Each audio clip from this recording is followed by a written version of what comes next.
Hello guys, আমি the cracker. আজকে আমরা কথা বলবো হ্যাকার র্যাঙ্কের একটি প্রবলেম, সেটা হচ্ছে জাভা স্ট্রিং ইন্ট্রোডাকশন। এই জাভা স্ট্রিংস ইন্ট্রোডাকশন এই প্রবলেমটা আজকে আমরা সলভ করব। তো প্রথমে আমরা হচ্ছে যে কোশ্চেনটা পড়ে দেখি। The element of a string are call characters. এটা হচ্ছে যে, তো প্রথমে যেটা বলছে যে given two strings of lower case English letters, অর্থাৎ লোয়ার কেসে দুইটা স্ট্রিং দেওয়া থাকবে A and B, perform the following operations, অর্থাৎ এ এন্ড বি, এ এবং বি নামে দুইটা স্ট্রিং দেওয়া থাকবে লোয়ার কেসে। এগুলাকে নিয়ে কিছু কাজ করতে হবে। প্রথম কাজটা হচ্ছে যে sum of the lengths of A and B, অর্থাৎ এ স্ট্রিং এবং বি স্ট্রিং এই দুইটার লেন্থ অর্থাৎ দৈর্ঘ্য বা লেন্থটা বের করতে হবে। এটা হচ্ছে প্রথম কাজ। এরপরে সেকেন্ড যে কাজটা সেটা হচ্ছে যে determine if A is lexicographically larger than B, মানে হচ্ছে যে ডিকশনারিতে এই অ্যালফাবেট গুলা যে অর্ডার সাজানো সেটা অনুযায়ী মানে এ কি বি এর চাইতে বড় নাকি ছোট, এটা হচ্ছে যে আপনাদেরকে বাইর করতে হবে। তো এরপরে যেটা বলছে সেটা হচ্ছে যে capitalize the first letter in a and B, অর্থাৎ এ স্ট্রিং এবং বি স্ট্রিং এর প্রথম যে লেটারটা আছে ওইটাকে আপনাদেরকে ক্যাপিটাল লেটার করতে হবে। And print them on a single line, এবং এই দুইটা স্ট্রিংকে একটা লাইনে প্রিন্ট করতে হবে। সেপারেটেড বাই এ স্পেস, অর্থাৎ দুইটা স্ট্রিংকে একই লাইনে লিখবেন এবং দুইটা স্ট্রিং এর মাঝখানে একটা স্পেস দিবেন, আর দুইটা স্ট্রিং এর ফার্স্ট যে লেটারটা আছে ওই দুইটাকে হচ্ছে আপনার ক্যাপিটাল লেটার করতে হবে। তো এই তিনটে হচ্ছে মূলত কাজ। তো আসেন আমরা কোডটা শুরু করি। প্রথমে আপনারা হচ্ছে যে ফাইলে যাবেন, ফাইল থেকে নিউ একটা প্রজেক্ট খুলবেন, প্রজেক্ট জাভা অ্যাপ্লিকেশন, নেক্সট দিবেন, ওইটার নাম দিবেন হচ্ছে সলিউশন। এটা নাম সলিউশন রাখবেন, তাহলে পরে সুবিধা হবে। যেহেতু টেক্সট এডিটরে যেই ক্লাসটা দেওয়া আছে ওটার নাম হচ্ছে সলিউশন, তো আমরা সলিউশন নাম দিয়ে করছি। সলিউশন নাম দিয়ে একটা প্রজেক্ট খুলবেন, এরপরে ফিনিশ দিবেন। তো দেখেন যে সলিউশন নামে এখানে অটোমেটিক একটা ক্লাস ক্রিয়েট হয়ে গেছে। কমেন্টগুলো রিমুভ করে দেই। তো এখানে মেইন মেথডও ক্রিয়েট হয়ে আছে, আর ক্লাসের নাম হচ্ছে সলিউশন, আর এই টেক্সট এডিটরে যে ক্লাসটা দেখছেন ওটার নামও সলিউশন। তো দুইটা সেম রাখলে ভালো হয়। আর একটা ব্যাপার, এখানে স্ক্যানার ক্লাসের ইনপুট নেওয়ার জন্য ভেরিয়েবল ওরা এসসি ইউজ করছে, তো আমরা যে কোনো একটা ইউজ করব, সমস্যা নেই। তো প্রথমে যেটা করবেন যে দুইটা স্ট্রিং আপনাদেরকে ইনপুট হিসেবে নিতে হবে। তো ইনপুট হিসেবে নেওয়ার জন্য স্ক্যানার ক্লাসে ভেরিয়েবল লাগবে। তো আমি স্ক্যানার ক্লাসের ভেরিয়েবলটা বানাচ্ছি। স্ক্যানার, আমি একটা ভেরিয়েবল নিলাম ইনপুট নামে, equal new scanner system dot in. এবারে এই স্ক্যানার ক্লাসটাকে ইম্পোর্ট করতে হবে। এই যে add import for Java dot util dot scanner, এই যে এটা ইম্পোর্ট হয়ে গেছে।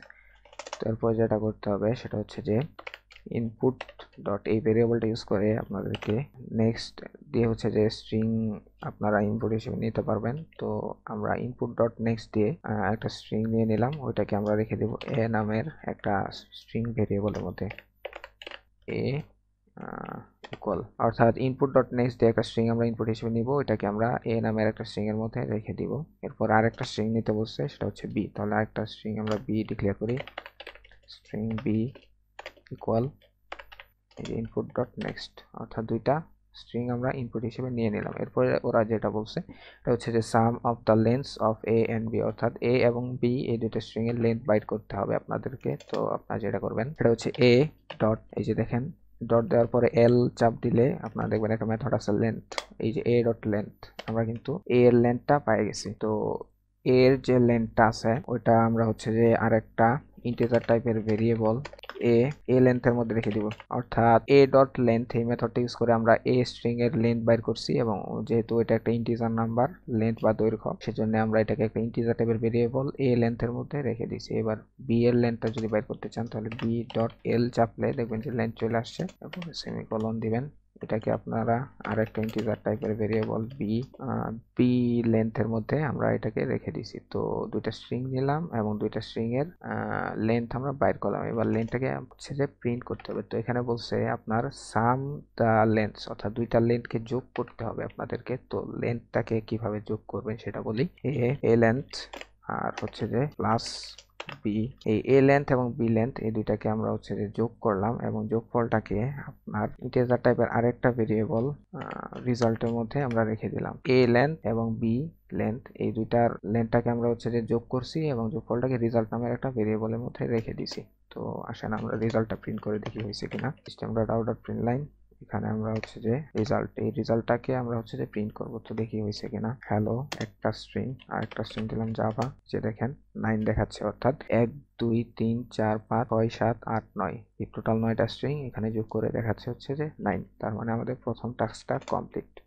এরপর ওরা যেটা বলছে যে determine if A is lexicographically larger than B, অর্থাৎ এ স্ট্রিংটা লেক্সিকোগ্রাফিক্যালি বি এর চাইতে বড় নাকি ছোট সেটা আপনাদেরকে বের করতে হবে। এটা যদি আপনারা না জানেন যে এটা কি আসলে, তাহলে এটাকে আপনারা হচ্ছে যে কপি করবেন, লেক্সিকোগ্রাফিক্যালি লার্জার, এই কপিটাকে আপনারা হচ্ছে যে গুগলে পেস্ট করবেন। লেক্সিকোগ্রাফিক্যালি লার্জার মিন্স মানে এটার মানেটা কি, এই যে দেখেন লেক্সিকোগ্রাফিক্যালি মিন্স ইন ডিকশনারি অর্ডার, অর্থাৎ লেক্সিকোগ্রাফিক্যালি লার্জার মানে কি এটা এখানে দেয়া আছে, আপনারা এটা সম্পর্কে এখান থেকে জানতে পারবেন। তো আমরা কোডে আসি, আমরা এখন যেটা করব, এ হচ্ছে যে বি এর চাইতে বড় নাকি ছোট, এটা হচ্ছে যে দুইটা স্ট্রিং কম্পেয়ার করতে হবে। তো আমি হচ্ছে যে দুইটা স্ট্রিং কম্পেয়ার করা যে মেথডটা ওইটা ইউজ করব, এ ডট, এরপরে দেখবেন আপনারা এ ডট সিওএম, এই দেখেন সিওএম লেখার পরে কম্পেয়ার টু চলে আসছে, অর্থাৎ এ স্ট্রিংটাকে আপনারা অন্য একটা স্ট্রিং এর সাথে কম্পেয়ার করবেন। তো কম্পেয়ার টু দিচ্ছি, আমি এন্টার দিচ্ছি। তো এই দেখেন এ কম্পেয়ার টু বি, অর্থাৎ এ স্ট্রিংটাকে আপনারা বি এর সাথে হচ্ছে কম্পেয়ার করবেন। তো আমরা এ স্ট্রিংটাকে বি এর সাথে কম্পেয়ার করলাম।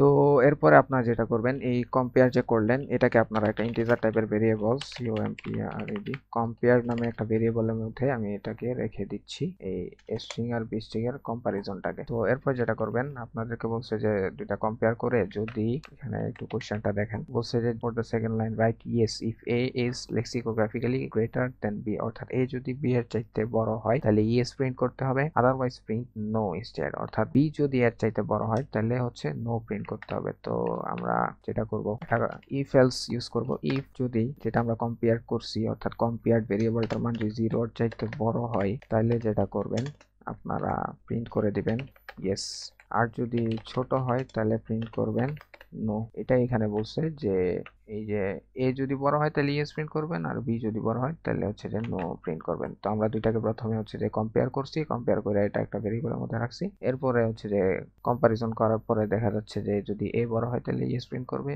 বি বড় হলে নো প্রিন্ট করবে। তো আমরা একটু রান করে দেখি, রান ফাইল হ্যালো জাভা, এই যে দেখেন এটা আনসার দেখাচ্ছে নো, তার মানে এটা কাজ করতেছে।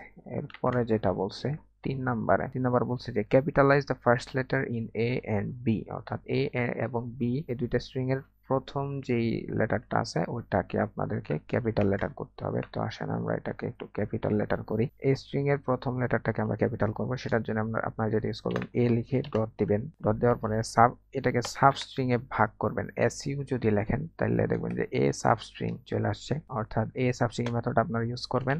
তো কিভাবে ভাগ করবেন, 0তম ইন্ডেক্স থেকে 1তম ইন্ডেক্স পর্যন্ত, অর্থাৎ এটার সাবস্ট্রিং 0 থেকে 1 পর্যন্ত, এরপরে প্লাস দিবেন, না এরপরে দিবেন হচ্ছে ডট। এ সাবস্ট্রিং দিয়ে আমরা কি করছি, প্রথম লেটারটা অর্থাৎ 0তম ইন্ডেক্স থেকে 1তম ইন্ডেক্স পর্যন্ত, অর্থাৎ প্রথম লেটারটা আমরা নিয়েছি, এখন এই লেটারটাকে নিয়ে আমরা কি করব, এটা ডট দিয়ে টু লিখলে দেখবেন যে এই যে আপার কেস চলে আসছে, তো আপার কেস। তো এই স্ট্রিং এর যে প্রথম লেটারটা আছে 0তম ইন্ডেক্সে ওইটাকে আমরা আপার কেস করে দিছি, আর প্লাস দিয়ে এ ডট সাবস্ট্রিং এটার মান 1 দিয়ে দিবেন, ব্যাস কাজ শেষ। তো এতটুকুকে আমরা আরেকটা স্ট্রিং এর মধ্যে রেখে দিচ্ছি, স্ট্রিং এটার নাম আমি দিয়ে দিচ্ছি এ আপার ইকুয়াল। তো এখানে আমরা যেটা করছি আসলে এ যে ফুল স্ট্রিংটা আছে ওইটা সাবস্ট্রিং নামক মেথড দিয়ে ওইটার 0তম ইন্ডেক্স অর্থাৎ 0 থেকে 1 পর্যন্ত এই 0তম ইন্ডেক্সটাকে আমরা নিয়ে যেটা করছি ডট দিয়ে টু আপার কেস, অর্থাৎ প্রথম লেটারটা আমরা নিছি 0তম ইন্ডেক্সের ওইটাকে আমরা হচ্ছে যে আপার কেস করে দিছি, আর প্লাস দিয়ে এই সাবস্ট্রিং বাকি যতটুকু আছে ততটুকু ঠিক থাকবে, আর এই পুরাটাকে আমরা হচ্ছে যে এ আপার নামে একটা স্ট্রিং এর মধ্যে রেখে দিছি। তো এরপরে আমরা যেটা করব, কন্ট্রোল শিফট ডাউন অ্যারো দিলে এই লাইনটা কপি হয়ে নিচে আসবে। এরপরে আমরা হচ্ছে যে বি স্ট্রিংটাকে আমরা হচ্ছে যে বি স্ট্রিং এর ফার্স্ট লেটারটাকে আপার কেস করে দেব। তো সবগুলা আমরা বি দিয়ে দিচ্ছি, এই জায়গায় বি দিয়ে দিবেন, ব্যাস কাজ শেষ। এ স্ট্রিং এর ফার্স্ট লেটারটা আপার কেস করা হয়ে গেছে, বি স্ট্রিং এর ফার্স্ট লেটারটাকে আপার কেস করা হয়ে গেছে। এরপর এটাকে প্রিন্ট করতে হবে। তো প্রিন্ট করার আগে একটা জিনিস বলছে ওরা যে print them on a single line, মানে দুইটা স্ট্রিংকে একটা লাইনে প্রিন্ট করতে হবে, সেপারেটেড বাই স্পেস, অর্থাৎ দুইটা স্ট্রিংকে এক লাইনে প্রিন্ট করতে হবে এবং এই দুইটা মাঝখানে একটা স্পেস দিতে হবে। তো আমরা যেটা করব, system dot out dot print line, প্রথমে লিখবো হচ্ছে এ আপার, এটা দিয়ে হচ্ছে যে স্ট্রিংটা চলে আসবে ক্যাপিটাল লেটার সহ, এবং যেটা করতে হবে এই দুইটার মাঝখানে একটা স্পেস দিতে হবে, প্লাস দিয়ে বি আপার। তো এটা যদি না বুঝেন তাহলে আবার দেখাই, এ আপার দিলাম এবং হচ্ছে যে বি আবার মানে এ স্ট্রিং এবং বি স্ট্রিং নিলাম, তো ওরা বলছে যে দুইটা স্ট্রিংকে পাশাপাশি লিখতে হবে এবং দুইটার মাঝখানে একটা স্পেস দিতে হবে। তো আমরা দুইটার মাঝখানে একটা স্পেস দিয়ে দিলাম, এটা আমরা প্রিন্ট করে দিলাম। তো আসেন আবার রান করি। এই যে দেখেন হ্যালো জাভা, দুইটা স্ট্রিং পাশাপাশি দেখাচ্ছে এবং মাঝখানে একটা স্পেস আছে। তো এটাই ছিল আমাদের প্রোগ্রাম। এবার পুরাটাকে আপনার হচ্ছে যে কপি করবেন Ctrl+A Ctrl+C চাপ দিয়ে, এরপরে আপনারা টেক্সট এডিটরে আসবেন। তো আসার পরে এখান থেকে সবকিছু আমি ডিলিট করে দিচ্ছি। এই কোডটা আমি পেস্ট করছি এখানে। পেস্ট করার পরে আপনারা এই যে রান কোড আছে, রান করে দিবেন। তো একটু ঝামেলা দেখাচ্ছে, এটা হচ্ছে যে আপনার উপরে প্যাকেজের নামটা কেটে দিবেন, এরপরে আবার রান দিবেন। এই যে দেখেন উপরে প্যাকেজের নামটা কাইটা দিছি, এরপরে হচ্ছে যে বাকিটুকু ঠিক আছে। অর্থাৎ প্যাকেজ বা ক্লাসের নাম উল্টাপাল্টা হইলে অনেক সময় ঝামেলা করে, তো নামগুলো ঠিক রাখার চেষ্টা করবেন। এরপরে এটা ঠিক আছে, মানে কোড মানে সাকসেসফুলি রান হয়েছে। এরপরে আপনার কোডটা সাবমিট করে দিবেন। তো আমার অলরেডি সাবমিট দেওয়া আছে। ধন্যবাদ সবাইকে।